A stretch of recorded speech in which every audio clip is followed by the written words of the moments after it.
Hey, so it's now time to start building your first AI assistants. It's going to be a little bit confusing, but don't worry. Watch along this video. This course is more about showing you sort of the ins and outs. You don't need to know everything straight away. It will become more familiar with you or for you in time. And all the things that we're going to be doing on this sort of video itself, we are also going to be providing you with actual specific documentation, which you can basically use to kind of build your own AI assistants much easier. But we're just going to play around with building one from scratch, just to show you how it kind of works. So before I jump into that right now, we're just going to quickly go over this diagram here, just to kind of give you an understanding of how this works. It's in 4 stages. So we have prompting, testing, feedback, and live.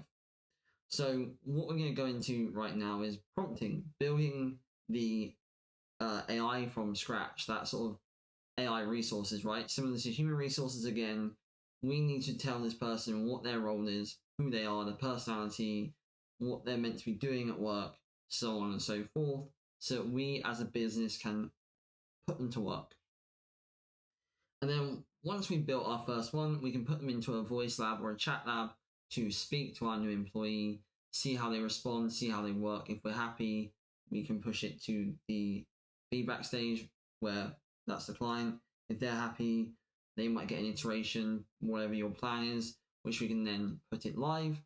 And once it's in the live environment, it will then sort of have more real conversations.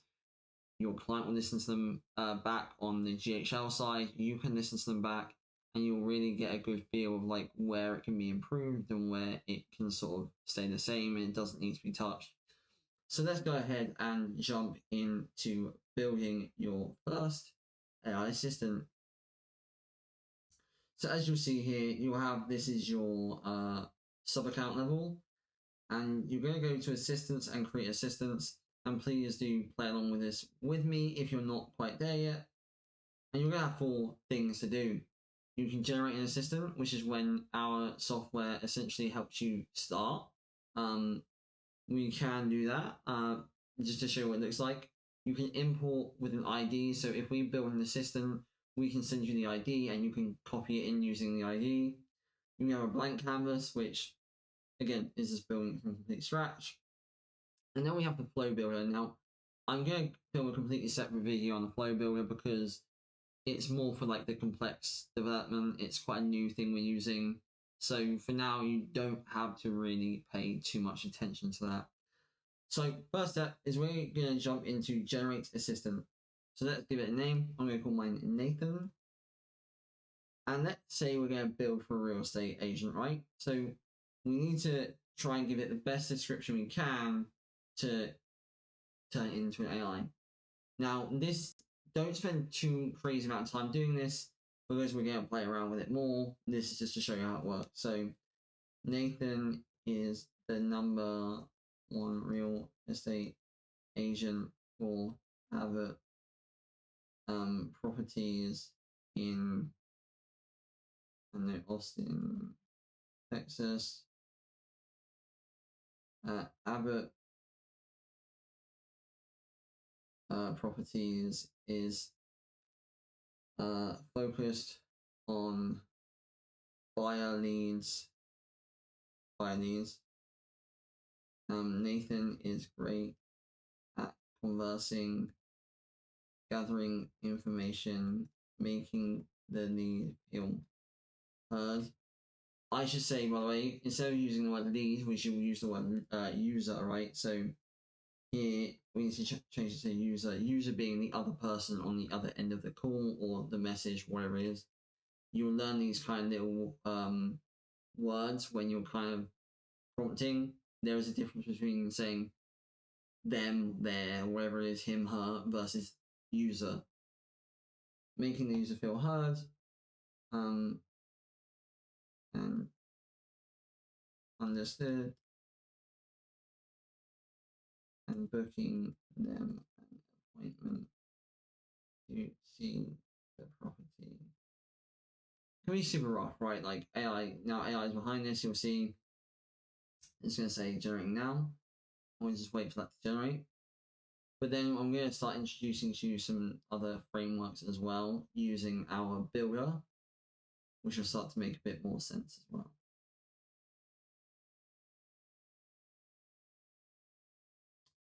It's almost done.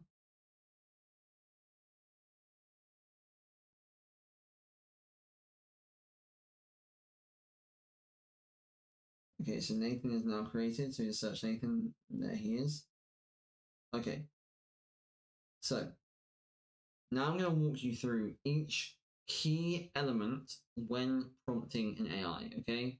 Now you can use language models to help refine your prompt. I'm going to show you a bit about how we can do that for giving it a role, like giving it an actual job, like how to speak to customers.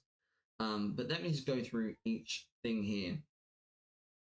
Now, your identity is quite self-explanatory, similar to us, how we have identities, and you can take a few seconds to think about yourself. Is like how you identify yourself, how you talk about yourself. Like this is giving it like a human face as an AI. So we can see here, I'm the number. Oh, this AI is the #1 real estate agent for this business. It helps finding people their dream homes in the Austin area. He's attentive, genuine, and has a great ability to match with properties. He has a communication style that's warm, professional, and focused on building rapport, whilst gathering information effectively to help clients. This is like a really good identity. Nothing really to change here. And then we go into the personality. So that's the identity. So an AI needs an identity, it needs a personality. And the personality here is, I'm knowledgeable, the AI is knowledgeable about the Austin neighborhood, property values and market trends, empathetic and attentive listener, solution orientated with a talent for matching. Right, it's all this good.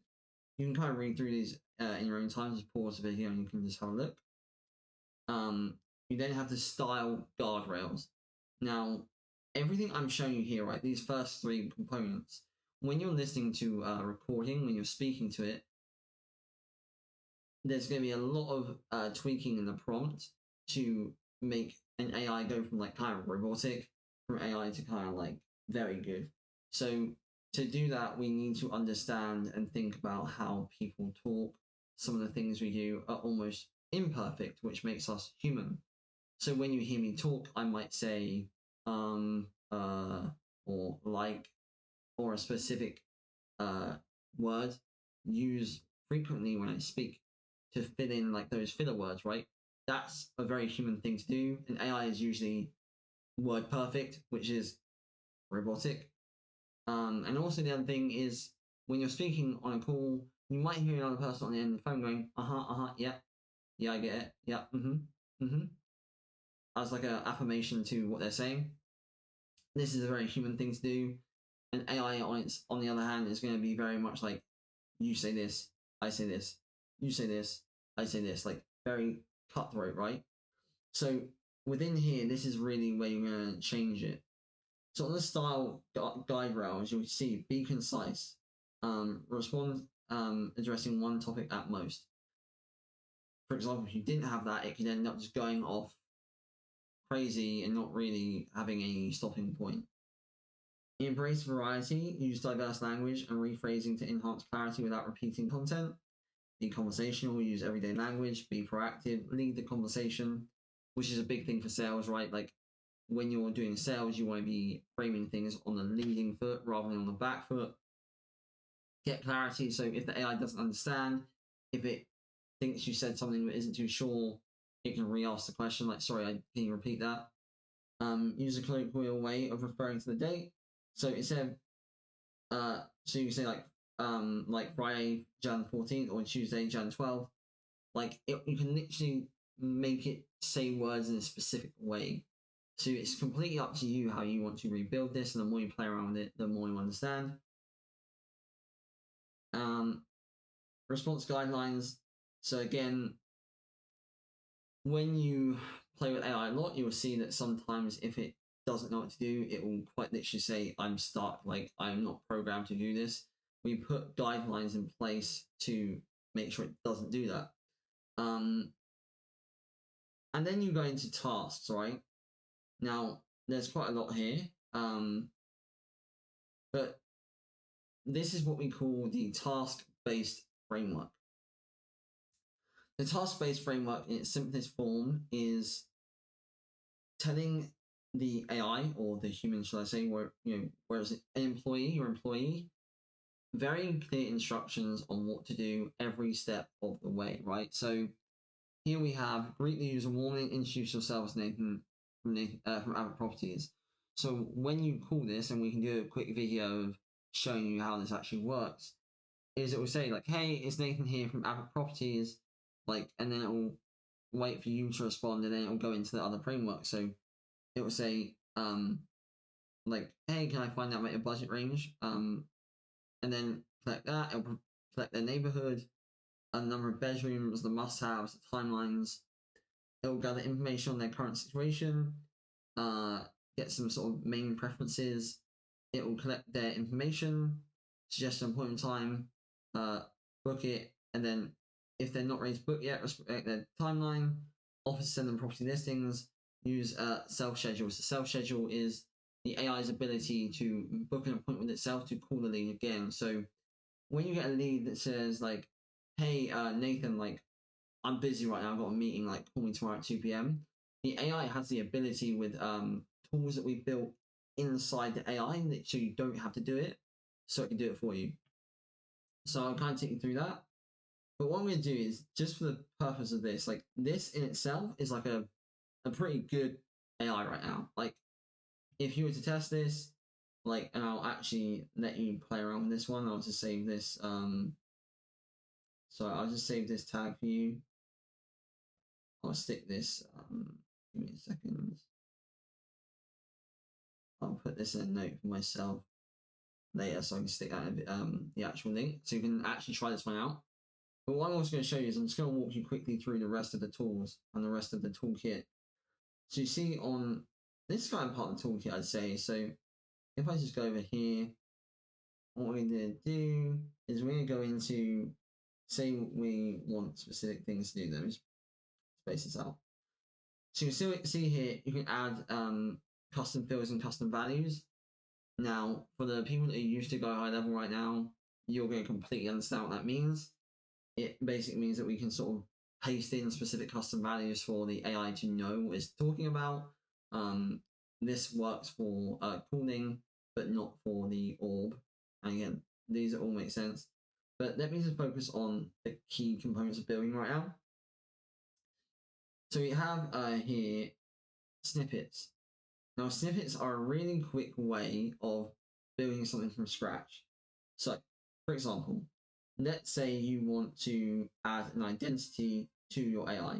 You go ahead and click identity if you're not sure how to start a prompt. And what it's going to do is going to create an identity right here. So as you can see, you can then, again, this is quite a thick identity, but you can sort of look at this, you can put this into ChatGPT and play around with it based on your company. There's loads of things you can do here. You can go into the booking protocol. So let's say you want to make sure that the AI understands how to book a client. You'll see here, it will give very clear booking protocols where it says, like, if you have not collected the user's first name, email, and phone number, collect it and do all these things before booking. Because if you don't tell the AI to, like, get the details, it will allow them to book an appointment, but you don't even have the email or the name. So it's very clear that you give these instructions to your AI. And then we can do, there's loads of stuff, right? So you have the task-based framework. So you see here very clearly, more task-based frameworks.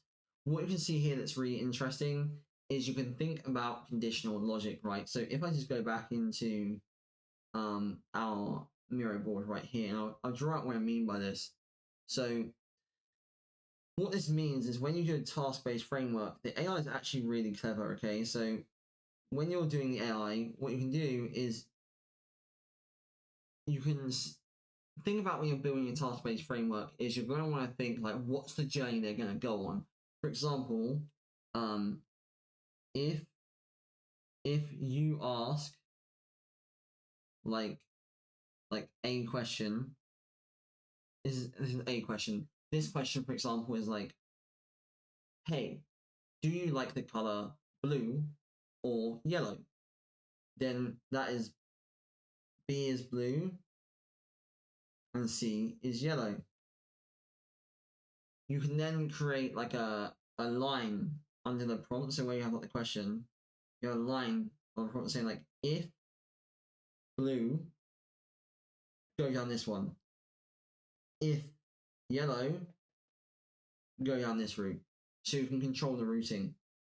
And that's what you can see over in our framework here. So when you look, if you see, it says 2. Conversationally ask the user if they are currently using AI in their business. If the user is currently using AI in their business, ask what they're using it for and take the time to understand it. Right? If the user experience seems to be positive, jokingly ask the user why they're shopping for another solution. If the user experience seems to be negative, do X, Y, Z. So you're really like controlling the AI, but what you're not doing, and this is really important, is you're not locking it in a box, right? So you're not saying, if A, do B, if C, do D. Like, you give it guidelines, but you're not making it like an FAQ robot, right? There's a difference, and this is what allows AI to have extreme conversational power. And so you can look through these snippets, they're kind of self-explanatory. I can go into a bit more details on some of these in more depth, like the calendar matrix. This is more for like intermediate usage, but this really covers the basics of your prompt right here. I will actually include a document in this building assistance area too, where there are really good examples of building much more like emotional bots, should I say? And I'll show you just now. I'll just paste this in now so you can see it. So you see here, actually, we use in our AI something called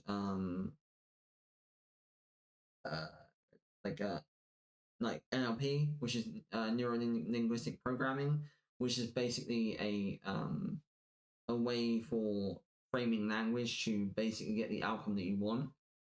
Your AI can essentially become like an expert in consumer psychology by just adding this prompt, and that prompt will go within the identity section, and we'll actually give you these prompts so that you can use them in your assistant building, so that you can go from basically having 0 assistant building experience to building, top 10, top 5, top 1% AI assistants right out of the box, because you're using our backend prompting support as well.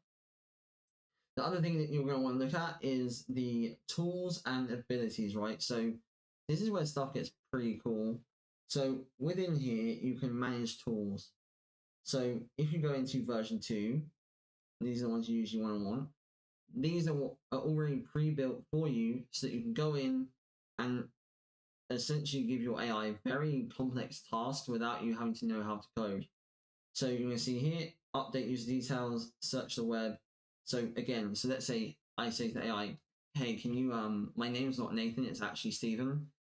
Like, can you make sure the records are updated? It will go ahead and actually update that contact detail in the GHL. Search the web, again, really cool. If you have a website that, like the user has a website, you can say, hey, like, what's your website? Can you, like, spell it out for me? The AI can go away, research the website, summarize it all, and then understands that context in the conversation, so it can then speak to you about the website. And this is where the magic happens: get availability, book appointment, get user calendar events, and update appointment details. Literally out of the box, you can book, reschedule, cancel, like callback. Like, you can become a game-changing receptionist out of the box by using these tools. We have self-schedule, which again allows the AI to reschedule itself.